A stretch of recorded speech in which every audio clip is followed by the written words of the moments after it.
Cette capsule vous est présentée par la boutique Maixu pour vos peluches et articles décoratifs geeks, ainsi que par Evo Retro, compagnie techno-montréalaise d'accessoires de jeux vidéo.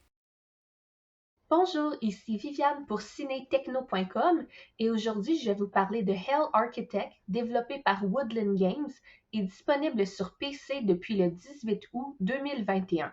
Dans Hell Architect, vous devez construire et gérer votre propre enfer.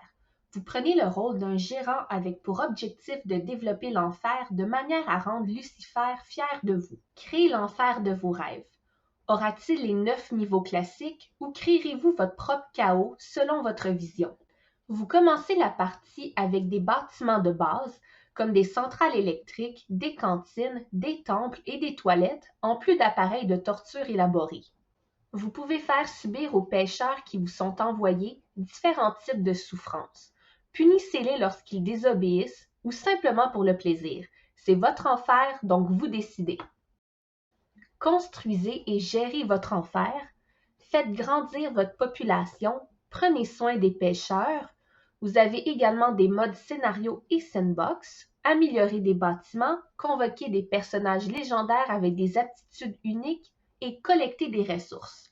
Hell Architect est un jeu inspiré de Dungeon Keeper, Oxygen Not Included et Prison Architect, mais fait tout selon son propre style infernal. Je dois avouer que je suis un peu mitigée par rapport à ce jeu. Voici mes points positifs. C'est un jeu graphiquement original et très beau. J'ai trouvé les personnages très mignons, j'ai adoré l'humour noir, l'histoire amusante, l'originalité du jeu.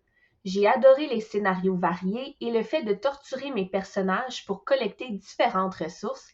C'est vraiment unique et fait avec humour. Pour mes points négatifs, on fait vite le tour du jeu. On vient à refaire toujours la même chose et il manque de défis. J'aurais aimé avoir plus de moyens de personnaliser mon enfer et pouvoir créer des pièces destinées à une fonction en particulier avec des bonus de performance. J'aurais aussi beaucoup aimé avoir différentes quêtes et quêtes secondaires. Le jeu m'a semblé incomplet. Il n'y a aucune réelle progression, on fait la même chose encore et encore, c'est très linéaire. Le jeu n'est pas mauvais en soi, il est très amusant pendant un moment, mais à moins d'une mise à jour avec plus de contenu, il offre une jouabilité malheureusement assez courte, ce qui est dommage pour un jeu qui m'avait l'air si prometteur. Bref, Hell Architect est un jeu très original et amusant, mais qui manque de défis et de contenu. C'était Viviane, merci et bon jeu!